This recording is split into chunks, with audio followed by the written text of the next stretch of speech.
Boa noite, queridos. Com grande satisfação que mais uma vez damos as boas-vindas a todos os que podem participar conosco do culto a Deus aqui na Primeira Igreja Presbiteriana de Tampa Bay, que é um campo missionário na cidade de São Petersburgo, na Flórida, Estados Unidos. Nós estamos aqui plantando esse trabalho que foi iniciado no dia 1º de fevereiro de 2014 e ele tem o suporte da Igreja Presbiteriana Jardim das Oliveiras, do Presbitério de Magé, no Rio de Janeiro. Nós saudamos a todos os queridos que nos assistem através da nossa página do Facebook, desejando que Deus abençoe profundamente as suas vidas e que lembre-se desse campo missionário nas suas orações. Nós gostaríamos de convidar aos queridos para que abram as suas Bíblias para acompanhar conosco a leitura da Palavra de Deus, conforme se encontra na primeira epístola de Paulo aos Coríntios, capítulo 15, onde nós estaremos lendo do verso 1 ao verso 19. Primeira epístola do apóstolo Paulo aos Coríntios, capítulo 15, o verso de 1 ao 19. E o apóstolo Paulo, nesta carta, nessa epístola, ele nos deixa a seguinte instrução: Irmãos, venho lembrar-vos do evangelho que vos anunciei, o qual recebestes e no qual ainda perseverais. Por ele também sois salvos, se retiverdes a palavra tal como vô-la preguei. A menos que tenhais crido em vão. Antes de tudo, vos entreguei o que também recebi, que Cristo morreu pelos nossos pecados, segundo as Escrituras, e que foi sepultado e ressuscitou ao terceiro dia, segundo as Escrituras. E apareceu a Cefas, e depois aos 12. Depois foi visto por mais de 500 irmãos de uma só vez, dos quais a maioria sobrevive até agora, porém alguns já dormem. Depois foi visto por Tiago, mais tarde por todos os apóstolos, e, afinal, depois de todos, foi visto também por mim como por um nascido fora do tempo.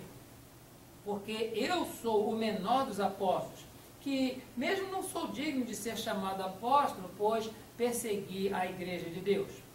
Mas, pela graça de Deus, sou o que sou, e a sua graça que me foi concedida não se tornou vã. Antes, trabalhei muito mais do que todos eles. Todavia, não eu, mas a graça de Deus comigo.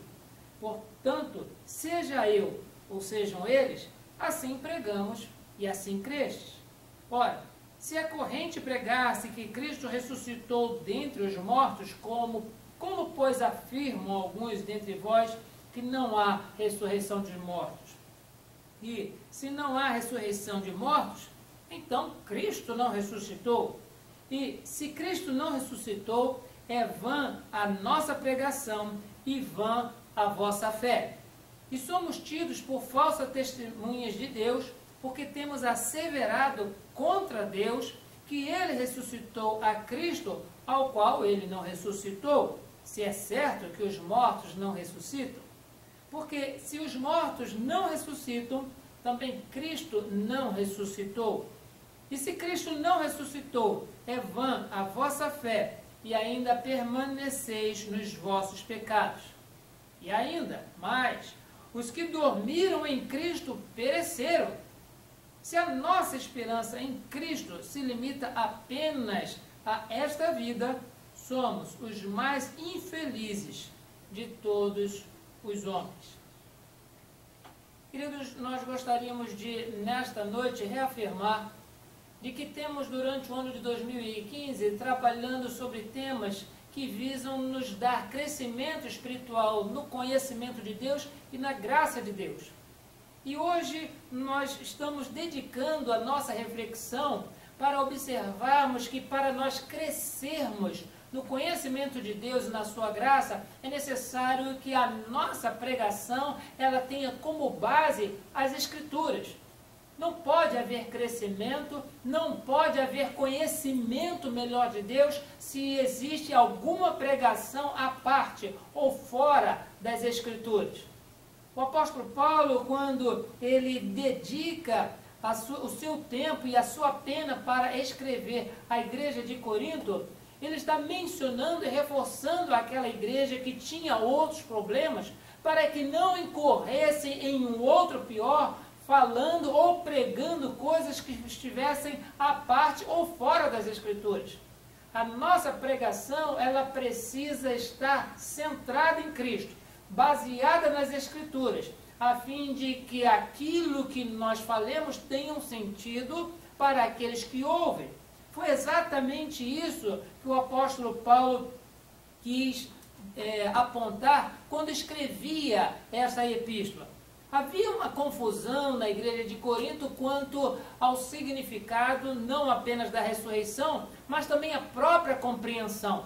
O apóstolo Paulo, ele vai falando por métodos simples de analogia, chamando a consciência daqueles irmãos que, se é comum entender-se que os mortos não ressuscitaram ou não ressuscitam, então Jesus não ressuscitou.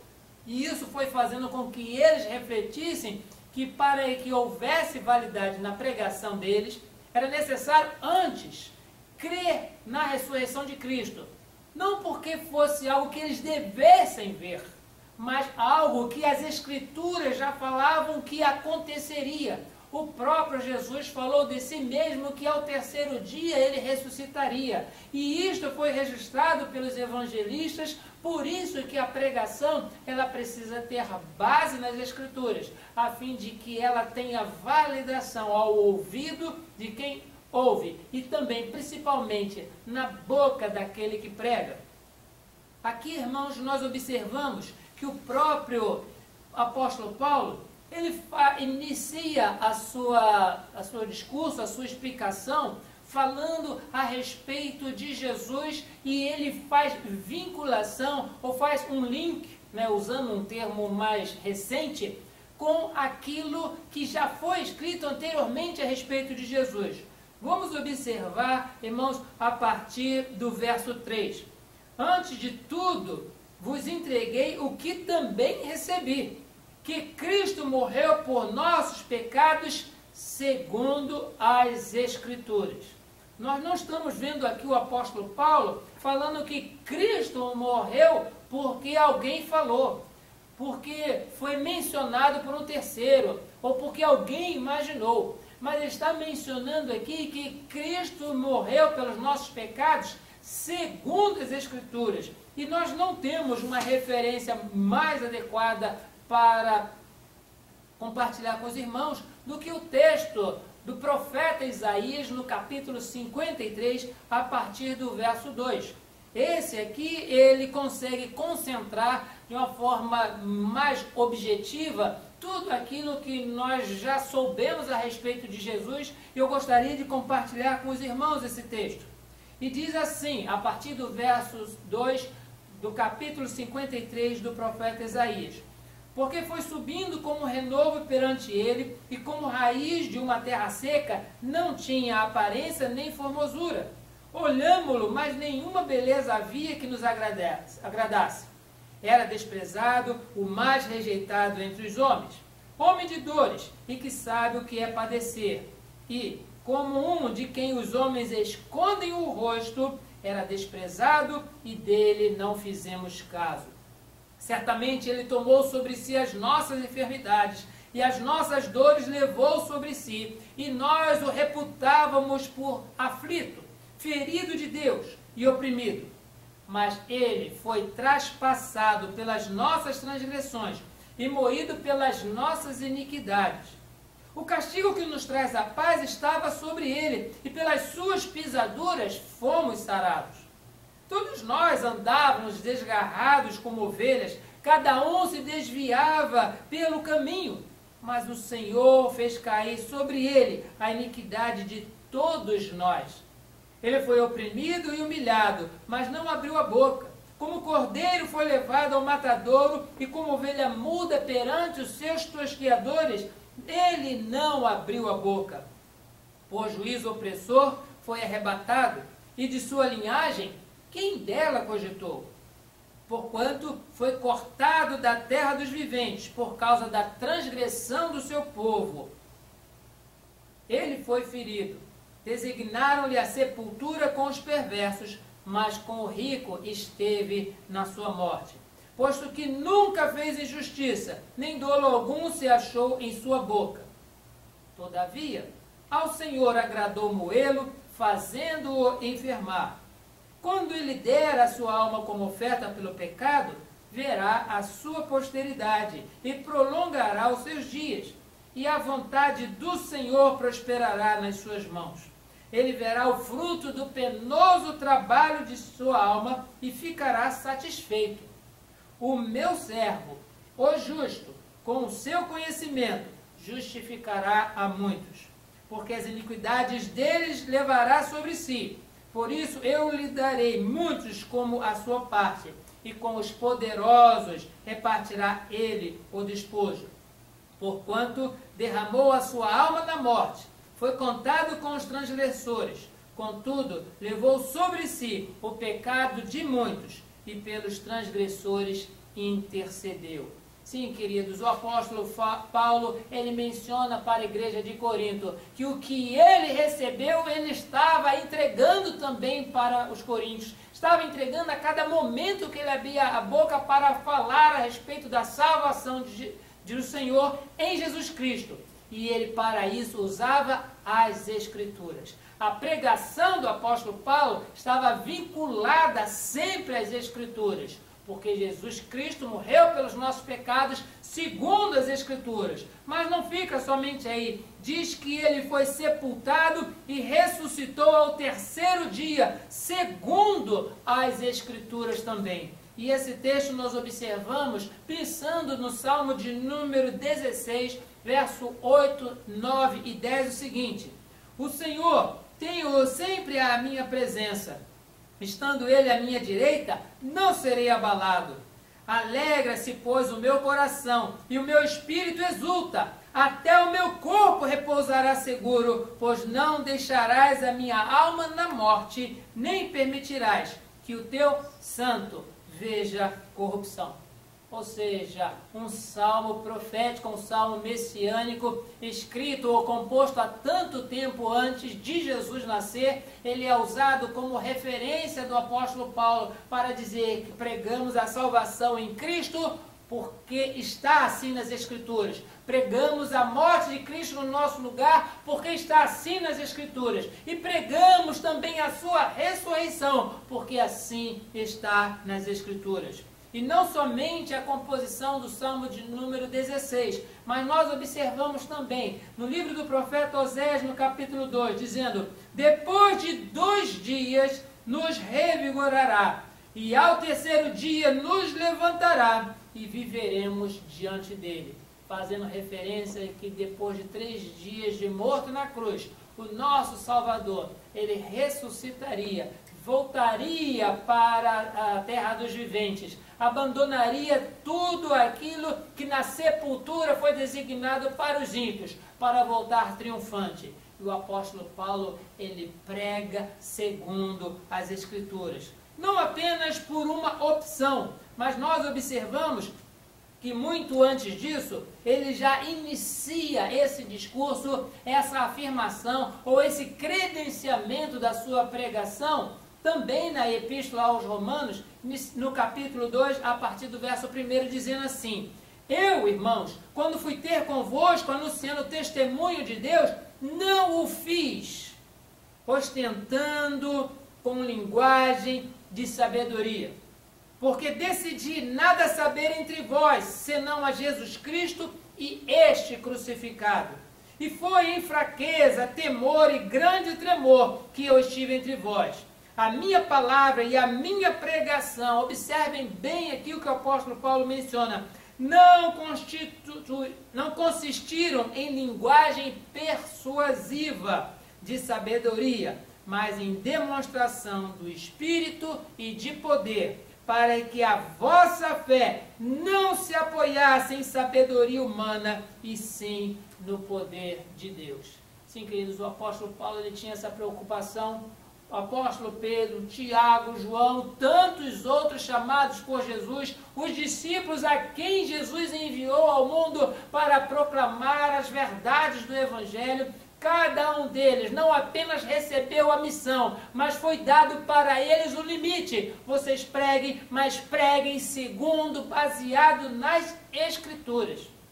Quando nós iniciamos, irmãos, uma construção, é muito próprio nós observarmos primeiro como será a fundação, qual será o local onde serão postos os alicerces, porque dependendo dos alicerces, nós veremos que a construção ela permanecerá de pé ou ela vai ruir. Jesus usou esse mesmo argumento no Evangelho de Mateus, no capítulo 7, quando ele menciona que todo aquele que ouve as minhas palavras e as pratica, ele é comparado ao homem que edificou a sua casa sobre a rocha. E Jesus usa ali algumas intempéries, alguns exemplos de perigos que uma edificação pode sofrer. Chuva, ventos, enchentes, mas aquela casa que foi edificada sobre a rocha, ela permanece. Mas a outra casa, daquela pessoa que ouve e não pratica, é como se fosse construída sobre areia. E vem também os mesmos ventos, vem também as mesmas chuvas, sobem também as águas. E ela cai, ela rui, porque não tem um alicerce, não tem uma fundamentação, não tem uma base sólida. Para que a pregação, irmãos, ela possa surtir os efeitos necessários para alcançar o perdido, para a edificação do povo de Deus, é necessário que ela seja baseada nas Escrituras. Este é o motivo, irmãos, pelos quais nós vemos Paulo dedicando o seu tempo para escrever a igreja de Corinto. E as Escrituras sempre devem ser a base da nossa pregação, principalmente nos tempos em que vivemos, onde pessoas assumem um chamado púlpito, pegam um chamado microfone e começam a falar tantas coisas, até bonitas, até com alguma coerência, mas completamente à parte das Escrituras. A pregação bíblica, ela precisa estar na Bíblia. A pregação de salvação, de libertação, do poder de Deus, precisa ser baseado nas Escrituras. E não na experiência de um, na experiência do outro, ou seja lá qual for a palavra de persuasão ou de sabedoria. O apóstolo Paulo, ele nos alerta nessa epístola a respeito disso. Mas vejamos, irmãos, naquilo que o texto nos sugere, por que as Escrituras devem ser a base da nossa pregação? Primeiramente, porque são a palavra de Deus. Todas as Escrituras, já diz o apóstolo Paulo, escrevendo a Timóteo, toda a Escritura ela é inspirada por Deus. E ela é útil para o ensino, para a correção, para a repreensão, para a instrução na justiça, a fim de que o homem seja perfeito e perfeitamente habilitado para toda boa obra. Sim, queridos, a nossa pregação ela precisa ter base na Escritura, porque ela é a palavra de Deus. Não pode, assim, nós pegarmos um livro secular, como muitas pessoas às vezes já tiveram a experiência infeliz de ver, pessoas usando um livro secular ou uma canção do mundo e ali usar como base de uma prédica. Isso é um discurso, isso pode ser uma aula de história, pode ser uma aula de filosofia, pode ser o que for, mas não é uma pregação, porque a pregação ela precisa ter como base a Escritura. E o apóstolo Paulo menciona isso, porque é inspirada por Deus. Qualquer outro escrito, qualquer outra ilustração, qualquer outra referência será sempre de origem humana, mas o único escrito, o único registro que tem a inspiração divina para a nossa edificação e para alcançar o perdido são as Escrituras Sagradas. A Bíblia que nos fala não somente quem Deus é, mas também o plano redentivo, a execução desse plano redentivo por Jesus e a aplicação desta salvação no coração das pessoas através do Espírito Santo. Sim, queridos, as Escrituras são a base da nossa pregação, porque primeiramente são a palavra de Deus. Em segundo lugar, irmãos, o texto também nos sugere, nos salta aos olhos a seguinte informação, de que as Escrituras são a base da pregação, porque elas falam de Jesus. Muitas pessoas se admiram quando nós começamos a lembrar de que desde o Gênesis até o Apocalipse, do primeiro livro da Bíblia até o último, toda a Bíblia fala a respeito da vinda do Messias, a vinda do ungido, a vinda do escolhido de Deus, a vinda do Redentor, aquele que redimiria o seu povo. Foi anunciado a Adão e Eva já desde o Éden, quando eles diante de Deus, para dar as suas chamadas explicações do porquê da desobediência, Deus ali já lhes apresentava no seu plano de salvação, da semente da mulher que pisaria a cabeça da serpente e esta lhe feriria ao calcanhar. Não há nenhuma outra possibilidade de nós darmos um nome diferente de Jesus a esta palavra profética no capítulo 3 do livro do Gênesis. E assim vai através do Êxodo, do Levítico, do Números, do Deuteronômio, até chegarmos em Apocalipse, quando fecha todo o cânon bíblico, dizendo que o Rei dos Reis, o Senhor dos Senhores, ele virá dos céus com poder e grande glória, trazendo consigo todos os seus eleitos para julgar os vivos e os mortos. E após esse julgamento, nós estaremos na frente do Senhor, nas bodas do Cordeiro, vivendo assim eternamente. Sim, queridos, as Escrituras, elas são a base da nossa pregação, primeiro porque são inspiradas por Deus, e depois porque elas falam de Jesus. Não existe pregação para falar sobre doutrina, isso é estudo bíblico. Não existe pregação para falar de missões, isso significa instrução e edificação do povo, equipar o povo, conceder recursos ao povo, abrir os horizontes para o exercício dos dons espirituais. Mas a pregação da palavra de Deus, ela precisa falar de Jesus. Ele é o centro da pregação e Jesus, ele está nas Escrituras, por isso a nossa pregação, ela tem que ter as Escrituras como base. Outro ponto que nos salta aos olhos dentro desse texto, que o apóstolo Paulo, ele enfatiza com a igreja de Corinto, é que as Escrituras, elas são a base da nossa pregação, porque assim pregaram os apóstolos que testemunharam da ressurreição. Os irmãos devem observar que o ponto básico de todo o capítulo 15 da primeira epístola de Paulo fala a respeito de ressurreição.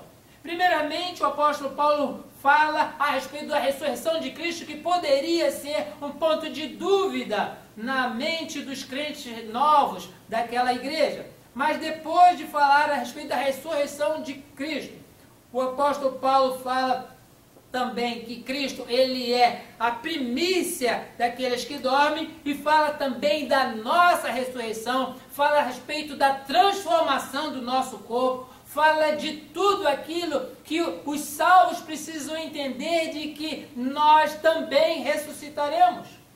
Se nós temos a Bíblia, as Escrituras como base da nossa pregação, nós não podemos fugir do tema ressurreição de Cristo. Porque conforme diz o apóstolo Paulo, foi assim que os apóstolos também pregaram. Nós podemos observar esse texto quando nós lemos no livro dos Atos dos Apóstolos, no capítulo 2, no verso 42, dizendo: e perseveravam na doutrina dos apóstolos, no partir do pão e nas orações. Já tivemos oportunidade de falar e compartilhar com os irmãos a respeito da vida de comunhão da igreja original. Mas é importante para dizer que os cristãos, eles perseveravam na doutrina dos apóstolos. E a doutrina, ela era composta de alguns pontos da fé cristã, onde esses pontos se destacava também a ressurreição. Acreditar que somente há um Deus vivo e verdadeiro é ponto pacífico. Acreditar e crer que Jesus Cristo é o seu único Filho enviado ao mundo também é ponto pacífico. Que Ele morreu pelos nossos pecados, maravilha! Mas é também importante na doutrina dos apóstolos como eles comunicavam a respeito da ressurreição. Sim, queridos, o apóstolo Paulo, ele dá tanta ênfase a isso que ele chega a elencar não apenas nomes, mas também ocasiões onde Jesus apareceu, não somente porque ele viu a Jesus no caminho de Damasco, mas porque haviam outras testemunhas, outras pessoas que tinham tido encontro com Jesus ressurreto. Pessoas que não precisaram usar as palavras de Tomé, mencionando: eu só crerei se colocar o meu dedo na ferida das mãos, onde os cravos traspassaram.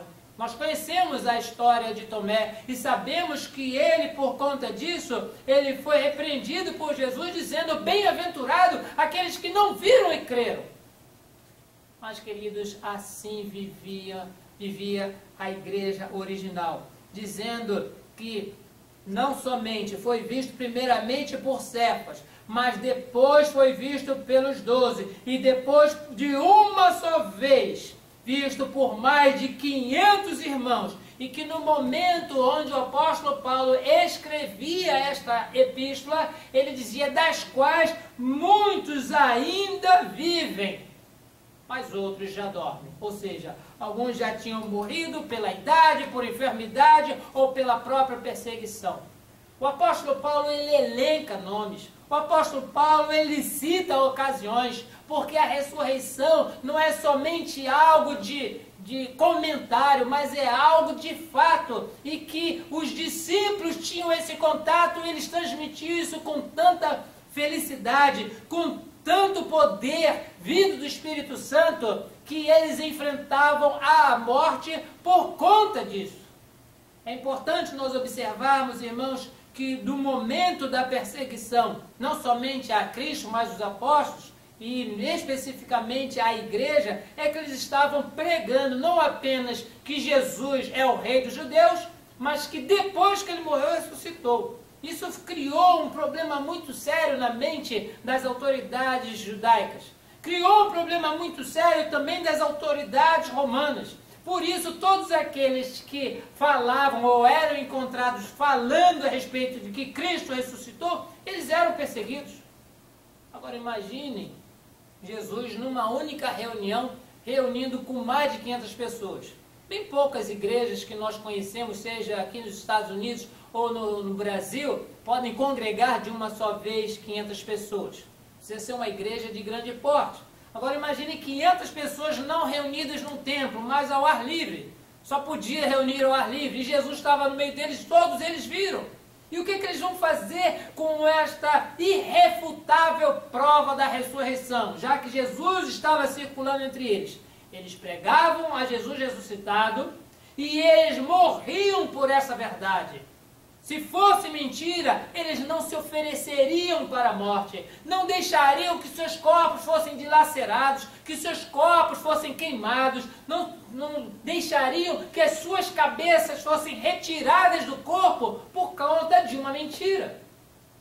Mas porque Cristo ressuscitou, eles estavam enfrentando todo tipo de perigo, e assim eles perseveravam na doutrina dos apóstolos. Sim, queridos, a igreja de Corinto, ela precisava rever os seus conceitos quanto à pregação, porque se é para viver segundo a doutrina dos apóstolos, perseverando nessa doutrina, é necessário que a nossa pregação, ela tenha como base as Escrituras, que elas são inspiradas por Deus, as Escrituras que falam de Jesus, as Escrituras que são a base de toda a doutrina bíblica que os apóstolos pregavam. Por isso o apóstolo Paulo diz: o que eu recebi, o que também vos entreguei. Sim, queridos, mas as Escrituras também são a base da nossa pregação, porque para mostrar ao mundo naquilo que cremos, é necessário que a Bíblia ela esteja aberta. Sim, queridos, durante muito tempo as pessoas elas esqueciam de ler e acompanhar o que estava nas Escrituras. E com isso é muito fácil, na mente criativa do pecador, um ou outro ponto ser ou esquecido ou ser acrescentado. É por isso que nós temos cópias voltadas cada vez mais não para a fidelidade dos textos originais, mas também para uma adequação no idioma onde a Bíblia está sendo lançada. Mas, queridos, por mais adequação que nós façamos à linguagem, não se pode perder o contexto original. E nós observamos que quando nós nos ligamos, estamos ligados, estamos vinculados, conectados a esta versão original, nós sabemos que o que nós estamos crendo não é algo fruto da nossa imaginação ou comentário alheio. São as Escrituras que nos informam a respeito de Jesus e este crucificado. Sim, queridos, as Escrituras são a base da nossa pregação para mostrar ao mundo em que cremos. Não existe nada mais constrangedor para nós do que quando a gente começa a falar a respeito de Jesus, a respeito da ressurreição, e alguém nos pergunta, onde isso está escrito? Eu já tive a oportunidade de, como orientador de alguns candidatos ao Sagrado Ministério, ver as suas escritas e eu ficava preocupado dizendo, tudo bem, candidato, você escreveu isso, mas de onde você tirou? Qual é a fonte disso? Qual é a base desse seu pensamento? Ele ia dizer, mas eu acho que é assim. Eu mencionava, você não pode escrever alguma coisa dizendo, eu acho. Você tem que falar alguma coisa com base em algo que já foi dito anteriormente, de alguém que tenha credibilidade. Para isso que existem as fontes bibliográficas. Sempre mencionei isso e nós, como pregadores da Palavra de Deus, não temos nenhuma outra fonte para falar a respeito de Jesus, da salvação, do que as Escrituras. E quando nós as usamos como base da nossa pregação, nós mostramos ao mundo no que cremos. Nós cremos em Deus Pai Todo-Poderoso, Criador dos céus e da terra. E todos os outros 7 argumentos do credo apostólico, eles são extraídos da palavra de Deus, que são a base da nossa confissão de fé. E nós não podemos fugir disso, porque não existe nenhuma outra fonte, não existe nenhum outro recurso. As Escrituras são a base da nossa pregação, a base da nossa fé.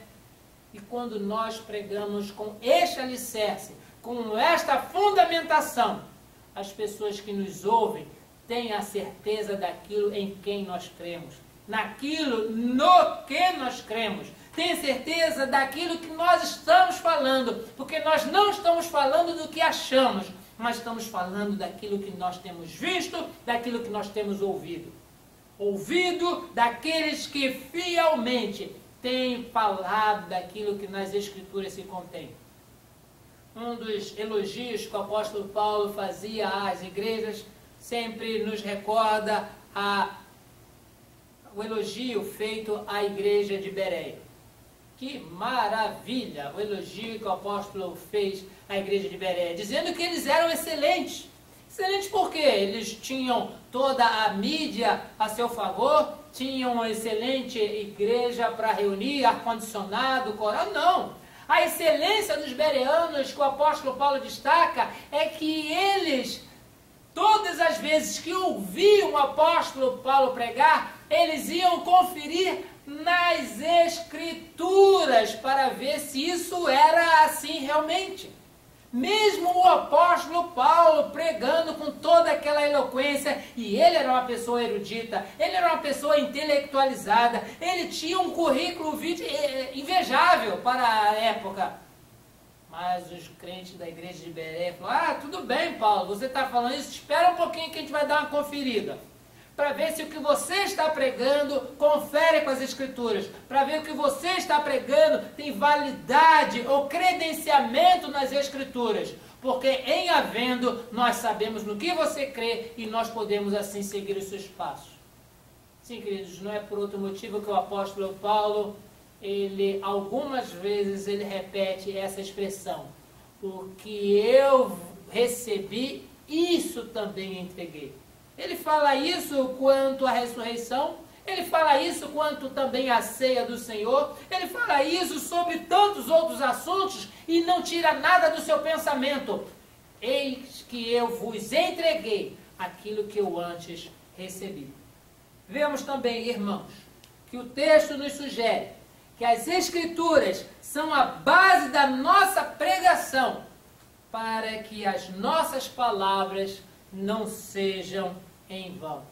Sim, queridos, quando o apóstolo Paulo ele finaliza dentro desse primeiro parágrafo da Epístola aos Coríntios, capítulo 15, nós observamos que ele está bastante preocupado com aquela igreja. De que se é comum pregar-se que Cristo não ressuscitou, ele começa a falar dos pontos negativos. Então, é vã a nossa pregação, é vã a vossa fé, e o que é pior ainda, aqueles que morreram sem Cristo estão perdidos. E nós temos asseverado contra Deus que Ele ressuscitou a Jesus e Jesus não ressuscitou. Estamos mentindo, falando para o povo aquilo que não aconteceu.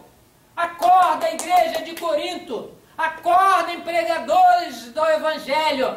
As Escrituras são a base da nossa pregação e quando nós pregamos aquilo que nela se contém, as pessoas sabem, as pessoas alcançam, as pessoas compreendem, porque primeiro ela é inspirada por Deus, segundo ela fala de Jesus, ela testemunha da ressurreição e faz com que as pessoas creiam naquilo que nós estamos falando, e a nossa pregação nunca será em vão, porque ela segue sempre o seu viés.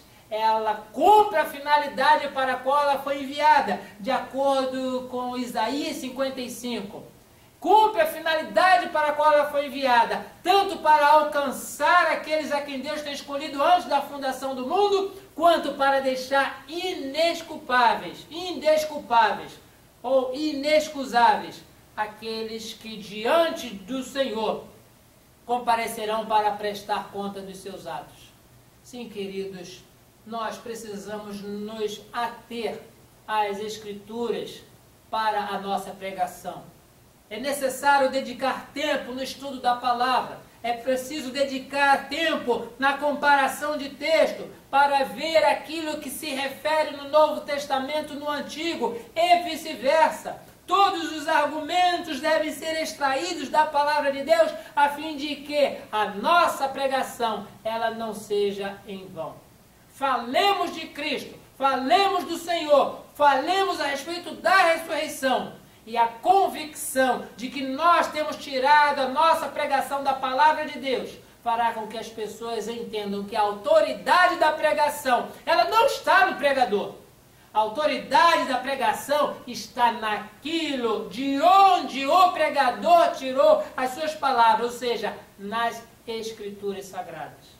Sim, queridos, todos nós somos convidados nessa noite, por essa reflexão, a crescermos no conhecimento de Deus e na sua graça, usando as Escrituras como base da nossa pregação. Que Deus assim possa abençoar a sua vida, meu querido ouvinte, pela internet. A você que nos assiste através da nossa página do Facebook, a fim de que, nas oportunidades que Deus te conceda para comunicar a salvação em Jesus Cristo, você não precisa ser um pastor, um presbítero, um diácono, você precisa ser um crente com a Bíblia na mão. Se você assim se portar, tudo aquilo que você falar e comunicar terá a base na palavra de Deus. E as pessoas saberão que a sua palavra ela é inspirada por causa das Escrituras, que fala de Jesus por causa das Escrituras. As pessoas crerão que você está falando algo de convicção por causa das Escrituras. E as suas palavras, elas não serão em vão. Que Deus assim te abençoe, fazendo que essa reflexão aumente cada vez mais, não a sua atitude de evitar a pregação, mas se agarrar cada vez mais nessas Escrituras que nos alimentam, dando assim cada vez mais ousadia e intrepidez para falar de Jesus. Que Deus assim te abençoe. Amém.